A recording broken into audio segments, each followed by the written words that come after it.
নমস্কার, বিপদার মুখার্জি ওয়েস্ট বেঙ্গল আসানসোল থেকে বলছি। আজকে বাস্তু সম্পর্কে কিছু জিনিস আলোচনা করব। প্রথমেই বলি কিছু কিছু ক্লায়েন্টের প্রবলেম কী হচ্ছে। কোনো দিন শরীর খারাপ হয়নি, ঘরে ঠিকঠাক রয়েছে, হঠাৎ করে শরীর খারাপ হয়ে যাচ্ছে। আপনার ছেলের অ্যাক্সিডেন্ট যোগ হয়ে যাচ্ছে, হঠাৎ করে হার্টের ব্লকেজ, কিংবা কোনো শরীর খারাপ, মেয়ে ছেলেদের যাবতীয় প্রবলেম হঠাৎ করে যাচ্ছে, কখনো হয়নি। কী কারণে হচ্ছে?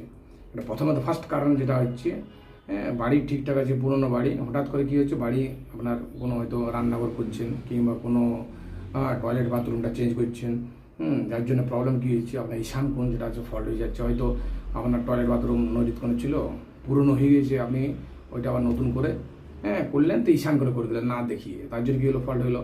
এবারে ধীরে ধীরে কী হলো, বাস্তব প্রবলেম বাড়তে থাকলো। আপনার বাড়িতে হঠাৎ করে কী হলো, আপনার হার্টের ব্লক ছিল, অ্যাক্সিডেন্ট যোগ, হয়তো হাবি যাবে, এইরকম প্রবলেম হলে ডাক্তারের একটা ফিক্সড পয়সা যেটা আছে আপনার খরচ হতে থাকবে।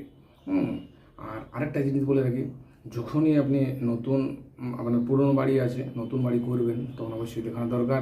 নিজের মন মর্জির উপর যেখানে সেখানে চেঞ্জ করানো কিন্তু উচিত হবে না।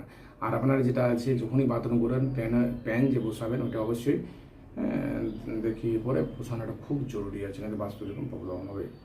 নমস্কার, ধন্যবাদ। পরের ভিডিওতে আবার আমি কিছু টপিক নিয়ে আলোচনা করব।